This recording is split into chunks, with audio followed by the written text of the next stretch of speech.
La France en finale de l'Euro, plus de 20 000 supporters ont assisté hier soir place Bellecour à la victoire de la France sur l'Allemagne.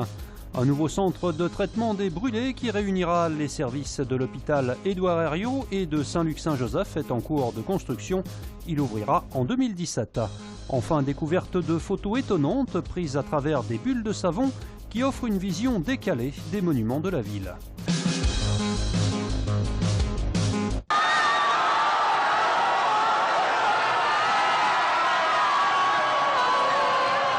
La place Bellecour en folie hier soir après le coup de sifflet final marquant la victoire des Bleus 2-0 sur l'Allemagne. 23 000 personnes ont suivi le match sur la fan zone. C'était difficile, c'était tendu jusqu'à la fin, mais on y croyait, il y avait de l'ambiance et super content, franchement ça fait plaisir. On va dire historique, ouais, parce que déjà on nous annonçait perdants, déjà les cotes elles étaient très, vous voyez, et c'est super cool en tout cas, franchement. Griezmann il a fait le taf, la France elle a fait le taf, nous on a supporté, c'était cool.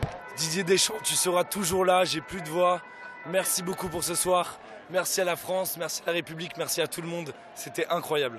Et là, je tiens à dire, ce soir, on est là. Et pourquoi pas on est là? Parce qu'on a une équipe. On a une équipe et on a un maillot. Parce que la France, elle est là. Et la France, elle va gagner l'Euro. Ce sera donc maintenant une finale France-Portugal. Les supporters des Bleus sont confiants. Le vainqueur du match de ce soir, il gagne la finale. C'est sûr? Certains.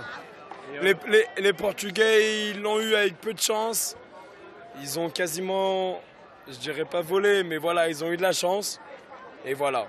On gagne l'Allemagne, on peut, je pense, gagner le Portugal. Ah, on a gagné la coupe. On va pas traiter le Portugal, mais voilà quoi. On est prêt, on l'a vu encore dans ce match. Rien à rajouter. J'espère qu'on va gagner, mais ça risque d'être difficile si Ronaldo fait un gros match. Mais on a le collectif et on a les moyens de le faire. Rendez-vous donc de nouveau dimanche soir sur la fan zone lyonnaise pour suivre cette finale de l'Euro depuis le Stade de France. Ici, il devrait faire chaud, très chaud.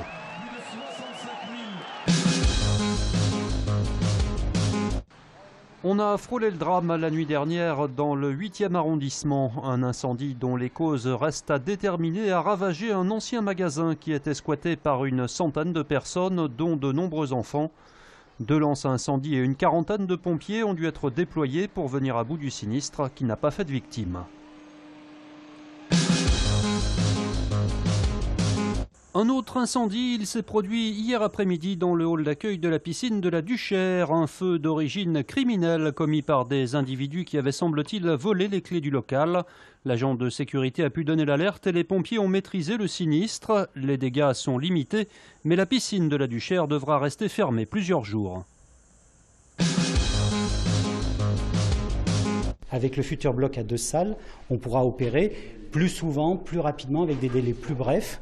Et donc, on pourra diminuer les durées d'hospitalisation dans l'intérêt des patients. Ce sera le plus grand centre de traitement des brûlés en France. Installé dans un pavillon de l'hôpital Édouard Herriot, encore en travaux, ce centre réunira les équipes d'HEH et celles de Saint-Luc-Saint-Joseph.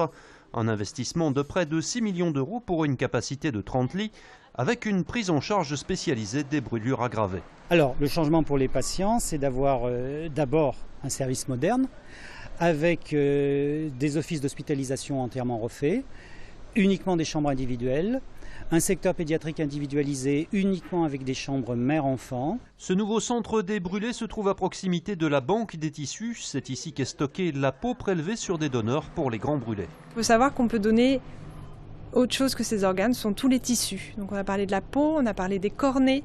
Ces tissus permettent la survie de patients quand on parle de la peau. Donc il faut se positionner pour le don d'organes et il faut aussi se positionner pour le don de tissus. L'idée aussi, c'est de mettre le monument dans les bulles de savon.